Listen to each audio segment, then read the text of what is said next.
Welcome to the debate, is nuclear the future of energy? ... again. This is part of the Battle of Ideas Lunchtime Bites. My name is Paul Reeves and I'll be chairing the session. I'll introduce these speakers in order very briefly, but if you can want to know more, which I'm sure you will, about their biographies, please look on the website where it's got a lot more details. Unfortunately, due to transport problems, one of our speakers, Zion Lights, has not been able to make it. But we've got a very good speaker who I'll introduce you to in a minute. But anyway, I'll get in straight from the beginning. The format will be the speakers will speak hopefully for 2 or 3 minutes each, just to give their positions on the subject. Then I'll come out straight to you, the audience, where you can ask questions, make small points, keep it quite quick fire. We'll do that for a little period, come back and the speakers will respond. Then we come out again and carry on doing that. And then there'll be maybe a 5-minute summing up at the end from the speakers. Okay? I'm sure most of you know that drill already. So anyway, I'll start off with Emma Bateman, who's going to speak first. She's an environmental campaigner, founder member of Together Against Sizewell at Sea, and she's also the organiser of the Green Women's Declarations for Sex-Based Rights. Then we've got Robert Reid. Now, Robert Reid is a policy development officer at the ALBA Party, which I'm sure most of you are aware of. And Rob, as you know, it's sadly Alex Salmond passed away earlier this week. I know Rob worked very closely with Alex, and I'd just like to pass on our condolences to Robert and the rest of the party as well, which I'm sure everyone else would like to do. So then we have Dominic Standish, who is clearly still working on COVID rules because he wants to sit over there. I don't know why. Anyway, Dominic is a lecturer at the American University in Venice. Is that correct? Iowa University. Okay, sorry, I got that. Anyway, as I say, Dominic's doing very short notice. Dominic has actually produced sessions on nuclear power previously in the past and written on it as well. So thank you for standing at last moment. Okay, so we're 5 minutes in, so let's get started. So Emma, if you'd like to start. You may, unfortunately, have to use this. Hi. There are a couple of questions that we're invited to consider for this session. So is nuclear power the grand solution to our problems? No, it's not. Is nuclear just too slow and too expensive to build? Yes. And I won't waste time on how bad it is outside in the ecosphere, but we all know we've got to decarbonise now. We've got to do it quickly, and we don't have time to mess around. So nuclear is notoriously bad at being on time. It takes years to build. We're meant to be weaning ourselves off fossil fuels now. If we wait around for another 15 to 20 years or whatever for nuclear plans to be drawn up, all to go through and for it to be built, by the time we get through that, you've got another 15 years or so of continuing the fossil fuels that we're using now, because you don't get any reduction in it until the nuclear power plant is built. Latest figures for Hinkley, 46 billion. Another 5 billion has been handed to Sizewell, even though the government still doesn't have any investment. People don't want to invest in it. It's too risky. It's too big. It takes too long. And a former CEO of EDF described the EPR design for Hinkley as too complicated and almost unbuildable. So, what are we doing messing around with this stuff? Flamanville, 12 years late, 4 times the original price. Olkiluoto, 14 years late. And I know it's true in China. They built the reactors at Taishan fairly much on time, but one of them was shut down, and it's been shut down for a year. And there's not a lot of information come out about that because these things are not good enough, and the cracks really are showing because the ones that were built in the United Arab Emirates by KEPCO, the Korean company, all 4 of them have got cracks in the container vessels, the container buildings. So I think, and for these reasons, we shouldn't be messing around with this nuclear stuff. It's too dangerous. It's got to go in the ground for 300,000 years or whatever. We can't keep it safe. It's not fair to be passing this on to future generations, especially at a time when they'll be dealing with this with more extreme weather events, with reduced access to cheap fuel, and we're leaving them this legacy, and it's just not right. So I don't think we should be building them. And actually, it's not very ambitious. We've got far better things that we could be doing with that money. If you put that investment into renewables, if you put that investment into insulation, we can. You laugh, but the. Is that good enough now? Oh. No, it's all right. Sorry. And I think it shows a lack of ambition to kind of go on with building nuclear. Okay, I've got the yellow card. And with all this energy, that we don't seem to have this. We don't. No, it's still not winning. Okay, we don't seem to have many people talking about the reductions that we need to do. It seems to be that we want to have this energy forever to keep making us happy to live this better life. But actually, there's a heck of a lot of people that are really worried about the climate. When you talk to young people, they're really concerned about the future. What are we actually leaving them with this legacy that they're going to have to deal with for years to come? Thanks. Wonderful. Thank you, Herbert. And can we please respect the speakers? We've got lots of chances to make your points seriously later on, so that's great. This work, I hope it's not going nowhere.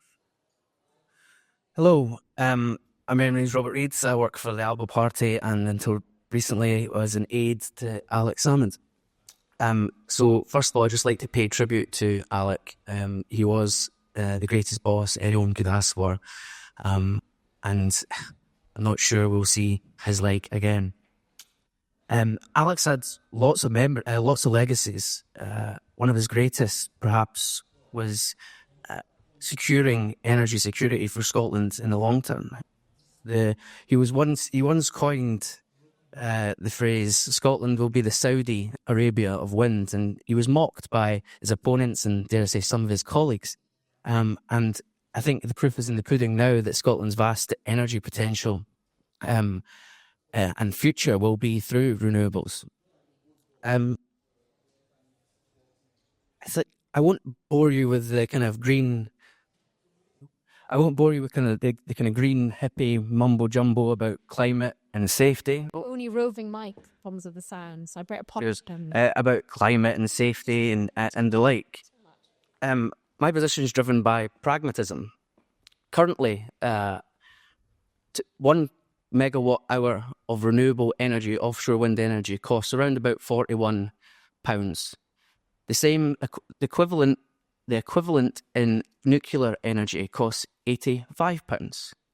Seems to me rather daft to create or you have nuclear as the cornerstone of your energy policy when it produces energy that's far more expensive. Scotland does not need nor want nuclear energy. We already have an abundance of natural resources. We produce 100% of our electricity needs through renewable sources already. By 2030, we will send south 124 billion kilowatt hours of energy to England. That's enough to power all 2.5 million homes in Scotland 12 times over. Not content with stealing our oil for the last 4 decades, it seems England wants to do the same with our renewables. But I was in jest. But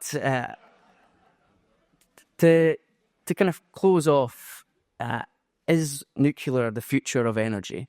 No, we're living with the future of energy in offshore wind, tidal energy, hydro. And I'll end there because I want to hear the voices and the views of the audience too. So thank you very much. That's great. Thanks, Robert. So now over to you, Dominic. Hear me now? Okay, I'll use this one. Okay, so is the future of energy nuclear? Yes, if you were in China. No, if you're in Scotland. So let me explain myself. If we look at the most recent data from the Financial Times, there are over 60 nuclear reactors being constructed around the world at the moment. Over 30 of those are in China. The next country that's constructing is India, which is constructing 5. So there are no other countries constructing more than 5 nuclear reactors. There are, of course, other countries that are constructing nuclear reactors, including the Czech Republic.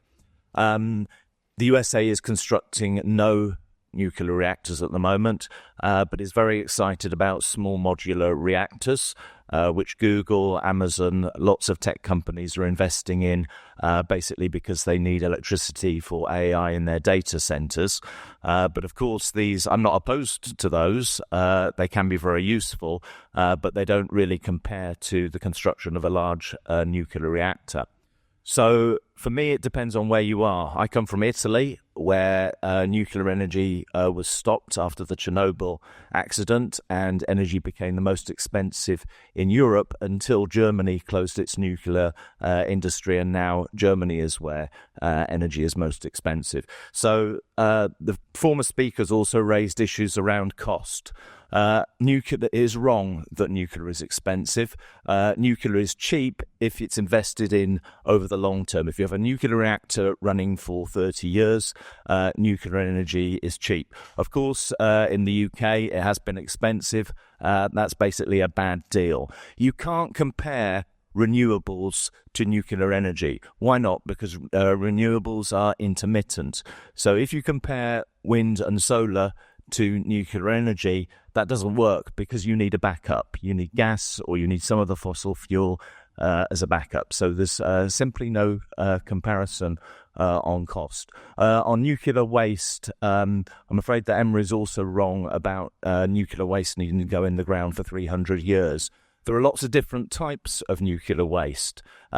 Different aspects of nuclear waste give off radiation over different periods of time. Most nuclear waste that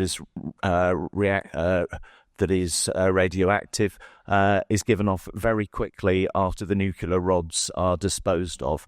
It's very, very minimal levels of nuclear waste need to be stored over the long term, although obviously I accept that is the case. Nobody has ever died or been injured from nuclear waste or radiation related to nuclear waste.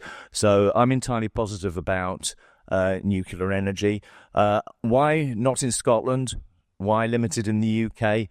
That's to do with fear, it's to do with governments changing often, it's to do with the media, and it's also due to a lot of the fear-mongering that particularly we've heard in the first comments from Emma. So that's the reason why nuclear is not the solution across the world, but it is currently in Asia and India. Can you hear me? Can you hear me? Yes. Thank you, Dominic. Okay, so very briefly, very small summary. So from Emma, we had the idea that nuclear power is too slow, expensive, complex, and also there's a large problem to pass on to future generations. I know everyone's said a lot more than these. For Robert, Scotland is very rich in renewable power anyway, and from a pragmatic point of view, it's the way forward. Dominic, on the other hand, as I understand it, was saying, oh yes, maybe for Scotland, nuclear power isn't the solution, maybe it is, but China, it definitely is, and China is, compared to a lot of, or most countries in the West, producing or building many large-scale nuclear reactors. SMRs may fit into the mix, but they're not as much of a solution as like the almost traditional large-scale nuclear reactors that have been built in the past. So I think that sort of sums it up. No, I'm sure you've got lots of disagreements amongst yourself, the audience, to come out. So if we hear from the audience now, have we got microphones? So, right, we'll start at the back on this side. We'll come down here, and then maybe we'll come back to the panel to reply, and then we'll maybe carry on the other side. Okay? Hi, I'm proud to be a non-woke environmentalist. I think climate change is important, and I do think the environmental movement being against nuclear power is a complete betrayal. I mean, is there a climate crisis or not, right? France has 70% nuclear power. That's low carbon power. Why would you be against that as environmentalists? Talk about the legacy to the next generation. What, like a few cubic meters of nuclear waste? Who cares? We're in favour of energy-saving light bulbs, despite the mercury content. We're in favour of battery storage, despite some of the issues around mining, which can, by the way, be solved. And the UK is 25% nuclear, and we've got, it's going to be 35%. I just think it's appalling that any environmentalist could be against that. And don't take this personally, and feel free to come back to me on that. And thirdly, last point, Greenpeace and Friends of the Earth, are they democracies? Are they asking their members what they think? I'm an environmentalist, and nearly every environmentalist I know is in favour of nuclear power. And maybe there's a bigger issue that groups like Friends of the Earth should actually have a proper AGM, become democracies, and then I think the real environmentalists out there will have their way and we'll get a nuclear future and a greener future. That's great. Thank you. This barrier. There's a conflation going on here that, well, first of all, I'd like to say I'm totally in favour of nuclear power. Right? I'm not against it at all. But there's a conflation that goes on. We keep hearing about energy production, right? And energy being produced by Scotland, right? Electricity is energy, but energy is not electricity, right? An argument for nuclear power is not an argument against fossil fuels.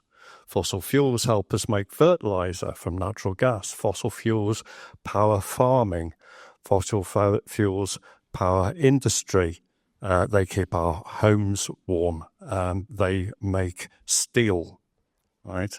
So it does seem to be that whether you've got a Green who is against nuclear or a Green who's in favour of it, they seem to think that that's going to change the CO2 balance, or it's going to get rid of fossil fuels, and it's not.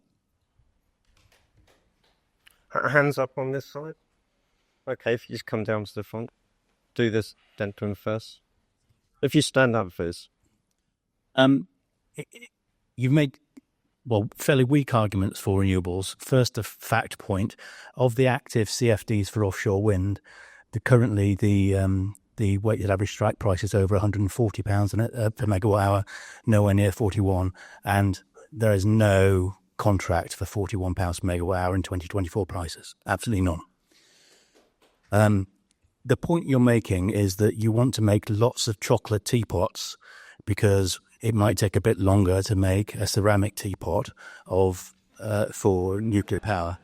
But it doesn't matter how many solar and wind powered chocolate teapots you make, we're not going to be able to run the country on it. The nuclear power is always on, so we can be reliable. It can be cheap, and it's got the smallest environmental footprint of any energy generation source. So it takes much less mining, it takes much less land, and it kills fewer people. So the future must be nuclear. The problem that we've got is that the physics are superior to any other energy source. The issue that we've got is the politics that is wrong. So we over-regulate it. So yes, it does make it more expensive and it does make it take longer. But this country built a nuclear reactor many decades ago in only 33 months. We can do that again, but we need the political will to do so. Fantastic, thank you. And yes, if you just stand up, Mr. Levy here, thank you. Hi. First of all, CO2 is the source of life. It is not a pollutant. And you talk about... God, I've lost my train of thought. Sorry, excuse me. Energy, electricity, fine. But electricity is only 30% of our requirement. We need gas and oil for all sorts of things.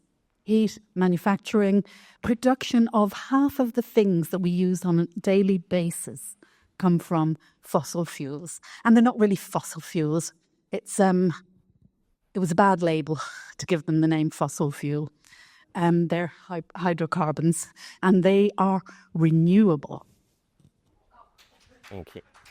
Okay, any more hands? Okay, let's start over this lady here.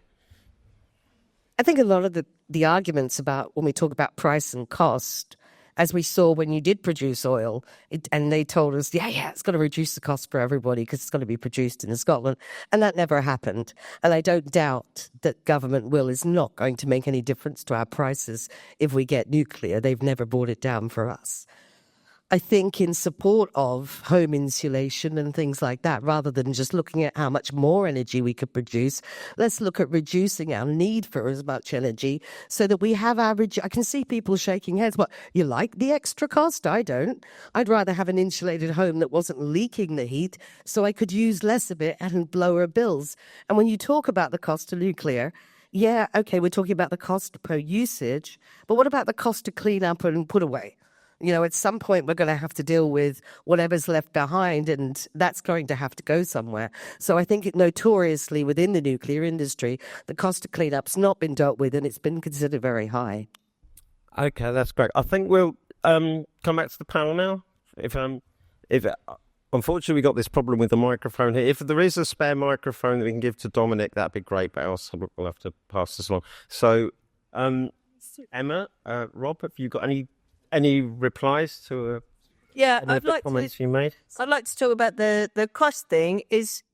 Okay, so Chernobyl is reckoned to be costed about 700 billion so far, I think, something like that.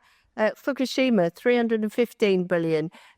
MIT, so if we ramp up nuclear between now, some of the plans we're going to do between now and 2055 or something, they reckon there'd be about 4 serious accidents. So how many serious accidents are you willing to accept for this increase in nuclear power? And how much cost are you willing to bet or to risk for cleaning it up? Because, if you're looking at it and going, okay, we need to maybe have an accident every few years, we're going to take out somewhere the size of East Anglia if Sizewell went up. Okay, how much land can the UK afford to lose in radiated kind of areas before we start getting into real trouble with that?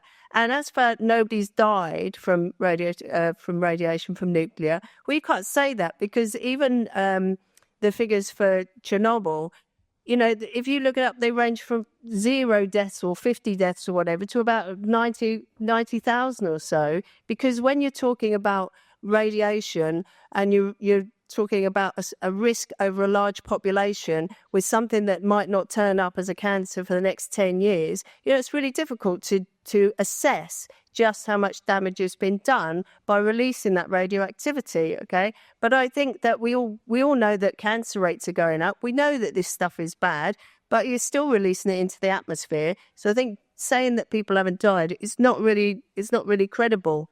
Okay, thanks, Emma.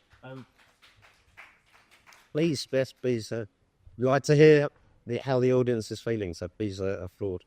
Any points to go? Okay, couple of points.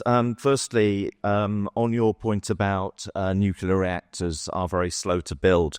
The average time that it's taken to build a nuclear reactor between 2000 and 2021 is 6.5 years. Yes, it's slow in the UK, but there are many, many reasons for that.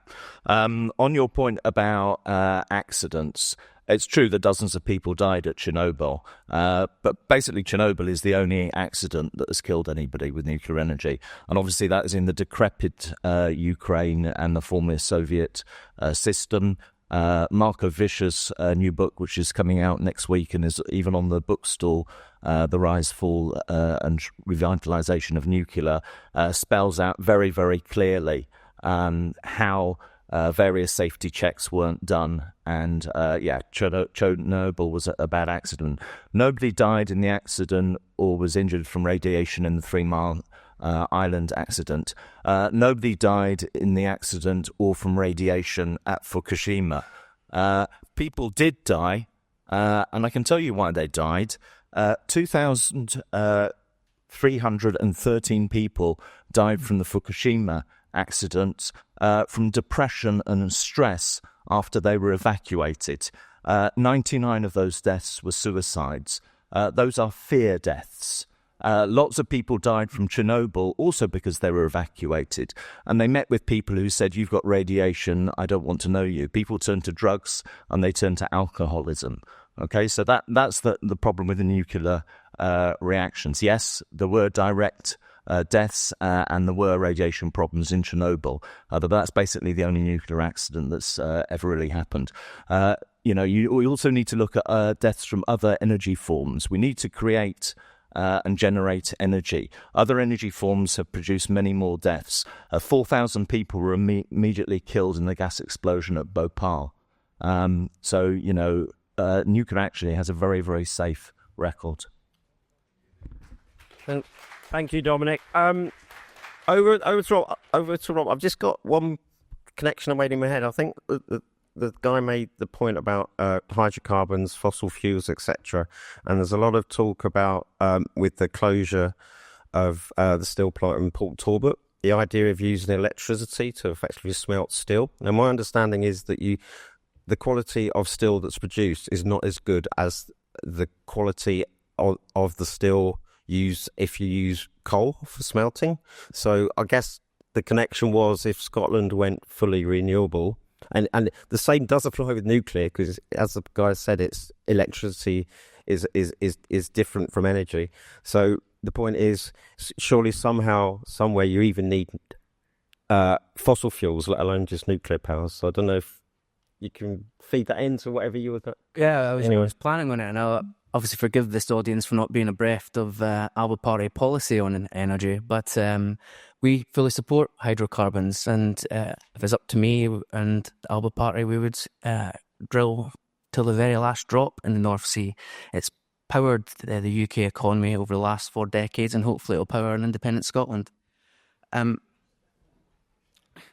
mean, you can laugh if you'd like, but on the point on Port Talbot, Scotland's facing a similar closure at Grangemouth, Scotland's only oil refinery. It's utterly perverse that there will remain 5 oil refineries in England, a country that produces just 5% of the UK oil reserves, and Scotland will be the only major oil-producing nation in the world to not have a capacity to refine its own product. It's perverse. On the comment about renewables are not going to power the country, we should break that to the communities, and particularly in the Highland communities off-grid, where local renewable sources of energy has been powering these towns and villages for decades. Tom Johnson was influential in establishing the hydroelectric power for the Highlands. What a progress we've made in 60 years, but these communities have been living off renewable energy for quite some time. I think I'll pass on the comment about fossil fuels being renewable. That's quite clearly nonsense. And to address the lady's point over there about renewable energy being cheaper, it doesn't really affect the consumer because our prices do not fall.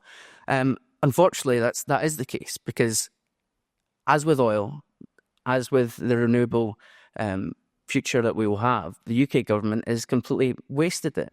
You look at a country like Norway, same population as Scotland, same oil reserve. They have a sovereign wealth fund in the trillions now.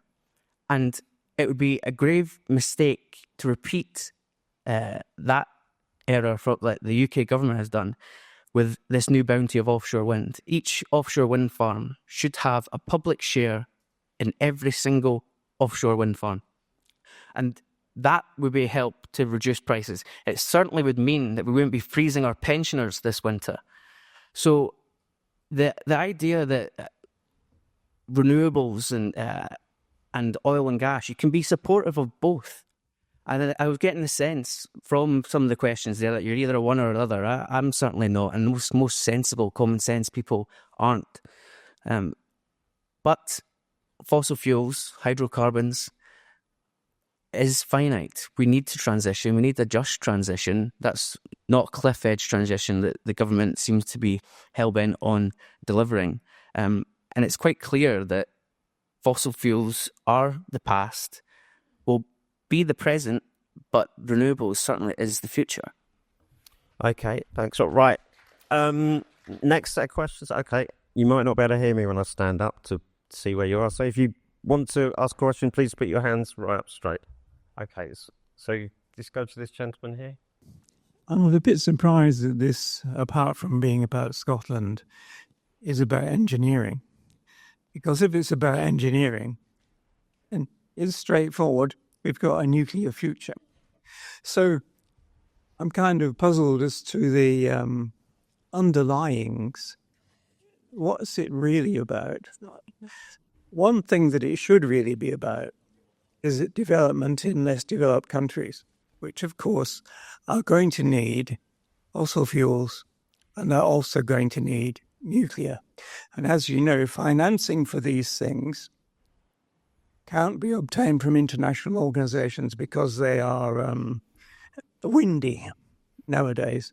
So human flourishing is engineering. What kind of flourishing is on the other side that has not yet been spoken about? That's great. Thank you.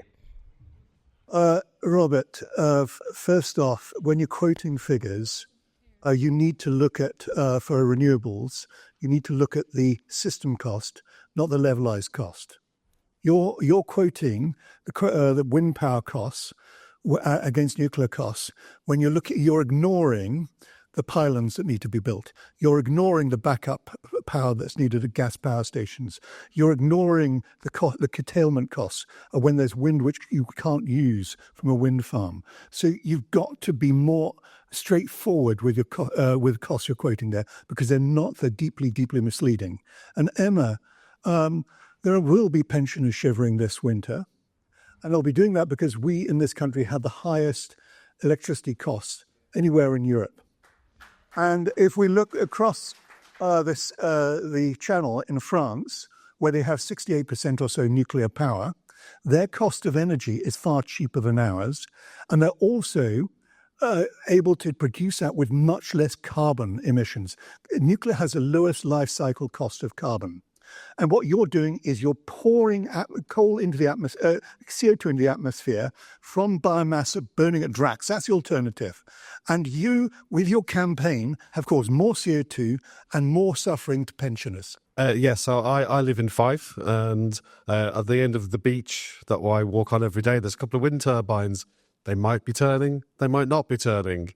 And that's a major problem. It's just like you want to run a country, Scotland or anywhere else, on the basis of renewables. It's just not reliable enough. So you need something else as well, whether it's gas, but better still, why not just go nuclear rather than have that problem? And you talk about hydro. Yeah, hydro's great, all of the above kind of attitude, but hydro is only suitable in certain places. So a few places in the Highlands, that's great. But in general, that is not going to be a sufficient resource to power this country the way that nuclear could be. There is a small, powerful, very safe, cheap, and a nuclear reactor that recycles waste. It was discovered and it was built in Oak Ridge National Laboratories almost 50, 60 years ago. It works on the principle of molten salt reactors, such as using fuels such as thorium and certain forms of uranium. At the moment, it's being developed. I believe that in Indonesia, a company called Thorcon is building one for the Indonesian government. This is a solution. It's not like a small modular reactor. It doesn't work like a scaled-down version of say, the type of reactor in a submarine or a ship. This works on a totally different principle. It was rediscovered actually by NASA, who were looking for a solution to powering up on the moon when it was dark. So, okay, that's great. Things to be considered. So, new technology. And the other person? Yeah, hello. I accept that in the UK, the nuclear industry is fairly safe. But what I worry about is that Russia or in some future war, the nuclear reactors being targeted, leading to a large release of radioactivity in our country. Hi, yes, I understand the variability of wind and solar. I wonder why we can't build more tidal, because I think that's consistent. And I just want to re-emphasize the thorium. That's been there for 20 years, and I don't understand why that's not talked about, because as far as I understand it, that's a lot safer than nuclear, and thorium is readily available. So the argument that it takes too long to build reactors and we need to do something now, that is exactly translates to buying our energy at a high price from the nuclear generated energy in France. That's what's happening. If you don't build them now, you buy it in from other places at the price that they decide to charge you. It's no argument at all. Currently, we still do not have any long-term waste suppository for nuclear waste. My understanding is that we have some places, short-term intermediate in Cumbria, where we can put nuclear waste, and they're related to Sellafield. But there is no long-term suppository option for waste. I'm talking about hundreds, something that's going to be stable for hundreds and thousands of years, a safe place to put it. So it would be nice to know if we were going to be getting some of those developed. So my response is to Emma about cancers. The reason for soaring cancers in the UK is largely attributable to lockdown and the lack of access to medical diagnosis and early treatment. And the other problem, of course, is diet. That is also a cause. It's not the aftermath of Chernobyl. Okay, my question is to Emma. She's made the assertion that if we build nuclear power plants, there'll be at least 4 accidents. There have never been any accidents in the UK from nuclear power plants. My father designed the fueling machines for Trosfineth and for Dungeon SB. They went 20 years over their amortised life and continued to produce power. You can now go into Trosfineth reactor core, now it's being decommissioned, and you can take your steak and chips with you and eat it. So can you please explain to me exactly what you expect it is that is going to go wrong with nuclear plants that will cause massive amounts of radiation to be released? Can you tell me how that works, please? Okay, on the question about Russia attacking a nuclear plant, Russia actually occupied the Chernobyl plant in Ukraine for 25 days, which is being decommissioned at the moment, and has occupied, the Russian troops have left it now, but they've now occupied another nuclear reactor in Ukraine. They're not going to blow it up. They're using it as a position to attack Ukrainians from, because they know that Ukrainians won't attack a nuclear plant. Obviously, you can't rule anything out, but there's no kind of indication, really, that the Russians want to attack nuclear plants. On the point about nuclear waste, there is actually a plant in Russia which recycles nuclear waste to produce electricity. There are lots of interesting things we can do with nuclear waste. It's not all bad news. I want to finish on a very positive note, and this is particularly related to the safety question.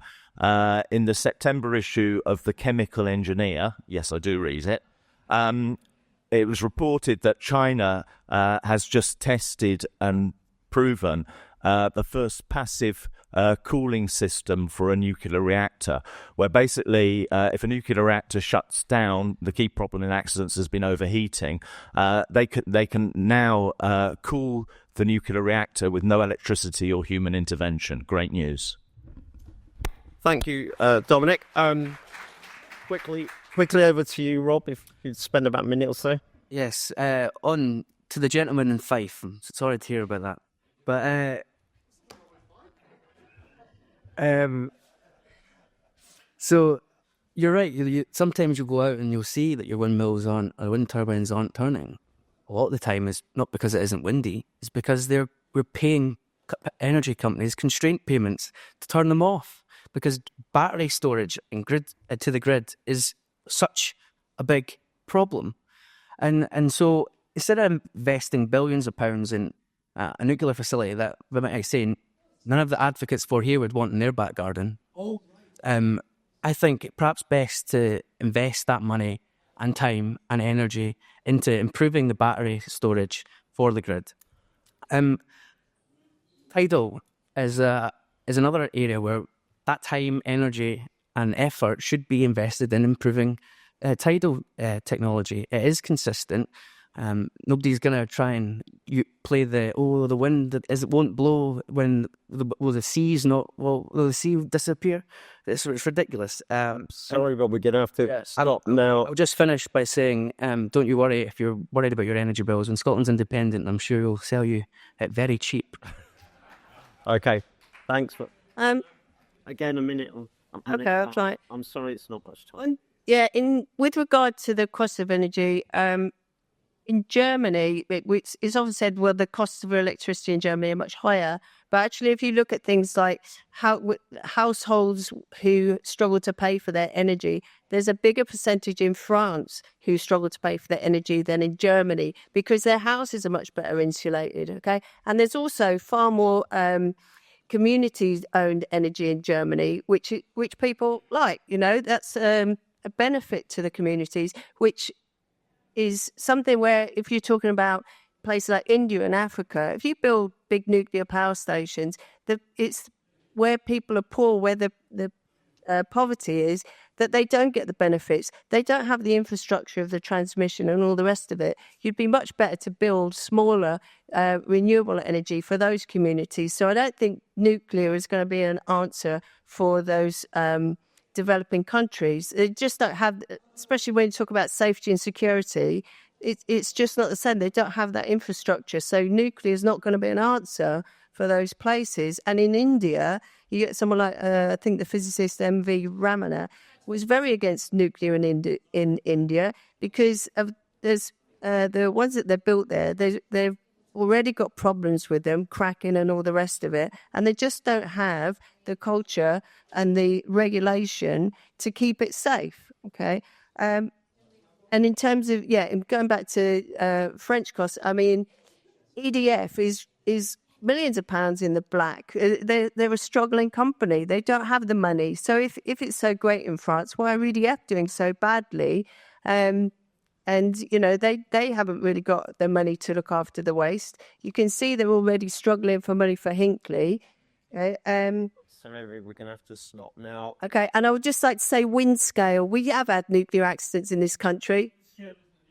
Sorry, not. Right, okay, so I was trying to bring this project in on time as opposed to most nuclear projects. So I had to say, I slightly felt. Anyway, two things before we show appreciation to the speakers. This session is part of I haven't got the program here. I think it's scientific dilemmas. So we got subjects like GM.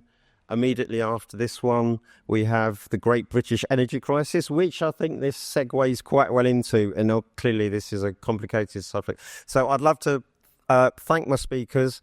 Sorry you didn't have time to have the full arguments, but as I say, this is the beginning of the discussions. So please carry on having it with the people you disagree with, not just the ones you agree with. So please show your appreciation. Thank you very much.